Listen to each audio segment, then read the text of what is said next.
உறவுகளுக்கு வணக்கம். நேற்றைய தினம், இன்றைய தினம் 2 நாளா நடந்த விஷயங்கள்ல சில விஷயங்கள் பார்க்கலாம். நம்மளுக்கு மீடியா வெளிச்சம் கிடைக்குது. நம்ம ஒரு பெரிய ஸ்டாரோ, இல்ல நம்மளுக்கு ஒரு புகை வெளிச்சம் கிடைக்குதுன்னு வச்சுக்கோங்க. அந்த இடத்துல நம்மள அமைதியா இருக்கிறது தான் ஒரு ஆகச்சிறந்த பண்பு. அது எதுக்கு சொல்கிறேன்னா, அது அப்புறம் சொல்லுவோம். பின்னால சொல்லுவோம். இது எதுக்கு சொல்கிறோம் அப்படின்னு சொல்லிட்டு.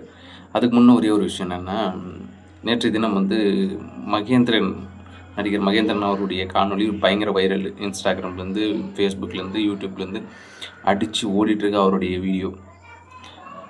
அவர் ஒரு நல்ல நடிகர்னு கேட்டால் உண்மையிலேயே ரொம்ப நல்ல நடிகருங்க. பயங்கரமாக நடிச்சிருப்பார். சின்ன வயசுலலாம் மிரட்டி எடுத்திருப்பார். அந்த தம்பி நம்மளோட ஒரு வருஷம் சின்ன பையனாக இருக்கலாம் மேபி.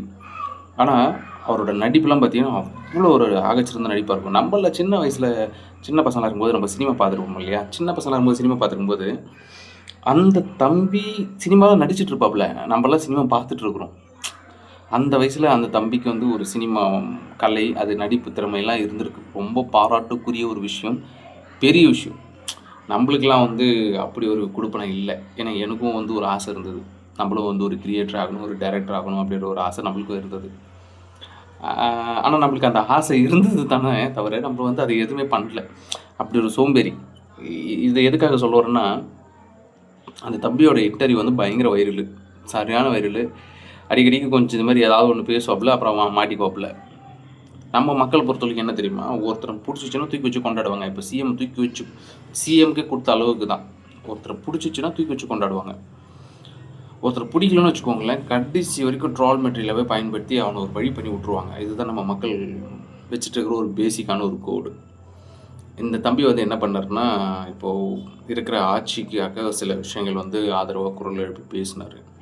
அந்த இடத்துல தான் அவர் பண்ண சில விஷயங்கள் என்ன காமெடியாக போயிடுச்சுன்னா, சோலார் பவர்னு ஒன்று இருக்குது தெரியுமா உங்களுக்கு அப்படின்னு சொல்லிட்டாரு.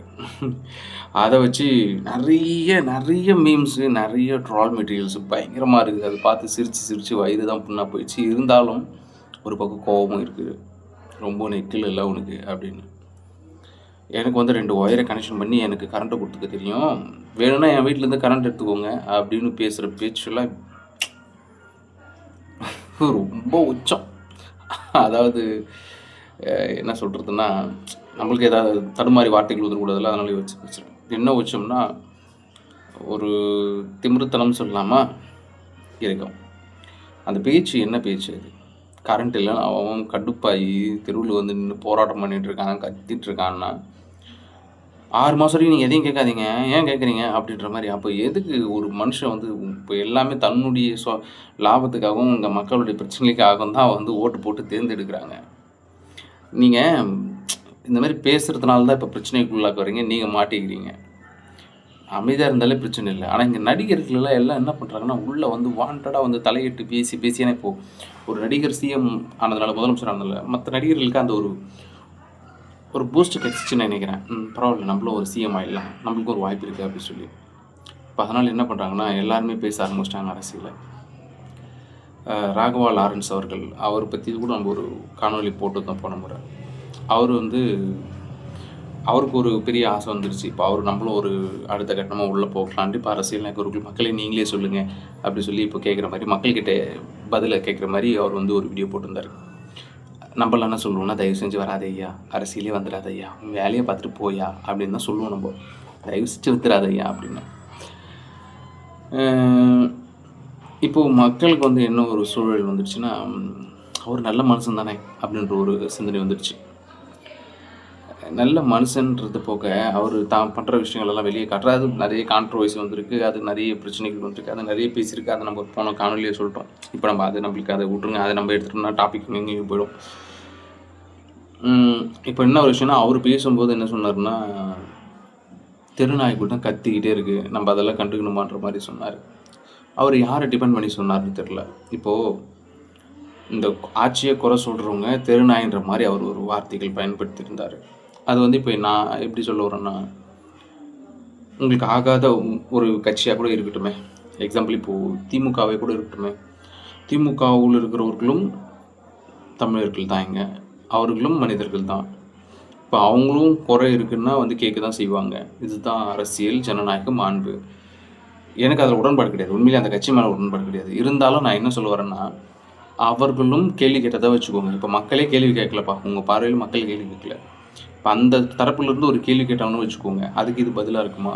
தெரு நாய் குலைச்சிட்டே இருக்கு அப்படின்றது இது பதிலா இருக்குமா? இது வந்து நான் பண்பு மிக்கவன், நான் அறம் சார்ந்தவன், நான் ஒழுக்கம் சார்ந்தவன் பேசக்கூடியவர்கள் பேசுற பேச்சா இது? இதுதான் இதுதான் இங்கே வெளிப்படுன்றது.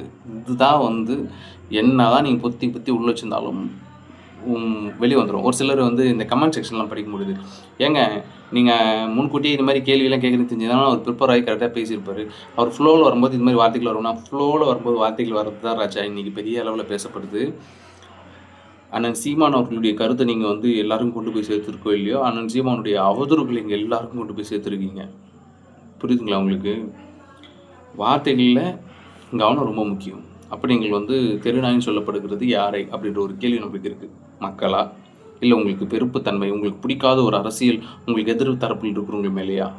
இந்த ஒரு கேள்வி இருக்குல்ல, இதுக்கு பதில் கொடுக்கணும். அவர் கண்டிப்பாக கொடுக்கணும். ஏன்னா எல்லாருமே மனுஷனுங்க. மனுஷனை தயவு செஞ்சு மனுஷனாக மதிங்க. இந்த மாதிரி பேச்சுக்களை பேசுவதை முதல்ல நிறுத்துங்க. இந்த மாதிரிலாம் நிறுத்துனீங்கன்னா இது ஆணவத்தின் உச்சம். இதுக்கெல்லாம் பதில் விரைவிலேயே கிடைக்கும். ஏன்னா இவ்வளோ பெரிய பெரிய சாம்பவனுங்களாம் இந்த அரசியல் பாலிடிக்ஸில் வந்து போயிட்டுருக்காங்க. அதனால் நம்ம வந்து அந்த மாதிரி ஒரு இதில் போகக்கூடாது. புரியுதுங்களா? நம்மளுக்கு அது சொல்லணும்னு தோணுச்சு. இது எவ்வளோ பேர் எடுத்துக்குவாங்க, இது எப்படி எடுத்துக்குவாங்கலாம் நம்மளுக்கு தேவையில்லாதது. இந்த 2 பேரை பார்க்கும்போது ஒரு நடிகர்கள், அவர்களுடைய சிந்தனை பாருங்கள், அவங்களுடைய வித்தியாசமான பேச்சுக்களை பாருங்கள், ஆச்சரியமாக இருக்குது. ஆம், இவர்கள் நடிகர்கள். புரிச்சுக்கோங்க என் மக்களே. நன்றி.